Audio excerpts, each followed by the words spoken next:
శ్రీశైల పర్వతానికి ఒక విశిష్టమైన లక్షణం. ఏమిటి ఆ విశిష్టమైన లక్షణం అంటే, శ్రీశైలంలో వెళ్లి మల్లికార్జున లింగానికి అభిషేకం చేయడమో, భ్రమరాంబ అమ్మవారికి కుంకుమార్చన చేయడమో కాదు. శ్రీశైల శిఖరం దృష్ట్వా పునర్జన్మ న విద్యతే. శ్రీశైలంలో ఉన్నటువంటి శిఖరాన్ని చూస్తే చాలు. ఏ శిఖరం? దేవాలయ శిఖరం. దేవాలయ శిఖరాన్ని చూశాడనుకోండి, పునర్జన్మ లేదు. అయితే శిఖరం చూస్తే వచ్చేస్తుందా అండి మోక్షం అంటే?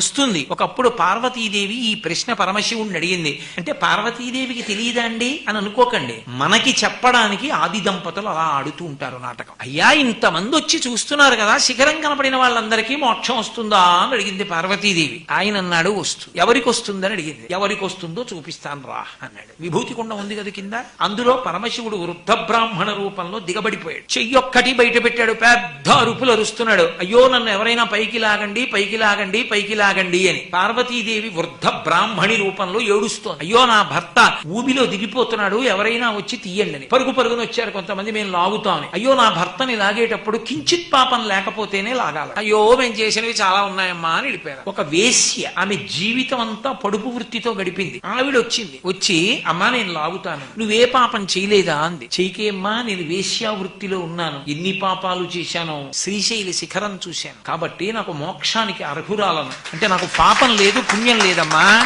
పరమశివుడు చెప్పిన మాట, శిఖరం చూశాక నాకెక్కడుంది? నాకు పాపము లేదు, పుణ్యము లేదు, రెండూ కాలిపోతే మోక్షం. ఏ ఒకటి మిగిలినా పునర్జన్మ. కాబట్టి నాకు రెండు లేవమ్మా, నేను లాగచ్చు పరమశివుడని పైకి లాగింది. శంకరుడు అప్పుడు ప్రత్యక్షం అయ్యాడు. పార్వతి, నమ్మకం అన్నది ప్రధానం. ఎవరికి నా వాక్కు యందు నమ్మకం ఉన్నదో వాడికి మోక్షం తప్ప ఏదో ఓ ప్రయత్నం చేద్దాం అన్న వాళ్ళకి కాదు పార్వతి. ఇప్పటికీ మీకు ఆ వేశ్య ఉంది శ్రీశైలంలో, మీరు చూడొచ్చు. ఎక్కడుందో తెలుసా? మీరు మల్లికార్జున దేవాలయంలో దర్శనం చేసుకుని బయటికి వచ్చిన తర్వాత మల్లికాకుండము అని ఉంటుంది. ఆ మల్లికాకుండానికి దక్షిణ భాగంలో ఆవిడ శిల్పం, రెండు కళ్ళు అవి చెక్కి మల్లికార్జున లింగానికి పక్కనే ఉంటుంది ఆవిడ. ఏ తల్లి అంత నమ్మకంతో శివుడిని చేపట్టి లాగిందో ఆమె అక్కడే ఉంది ఇప్పటికి. ఆవిడ దర్శనం చేయమని చెప్తారు. శ్రీశైలంలో ఒక అద్భుతం, ఒక వేశ్య అంతటి ధృతితో, అంత నమ్మకంతో పరమశివుడి పక్కకే వచ్చి చేరి దేవాలయంలో ఆమె ఇప్పటికీ భక్తుల చేత దర్శనం పొందుతోంది. అందుకే శిఖరానికి వెళ్లే ముందు ఆవిడ్ని చూసి వెళ్ళమని చెప్తారు. నమ్మకం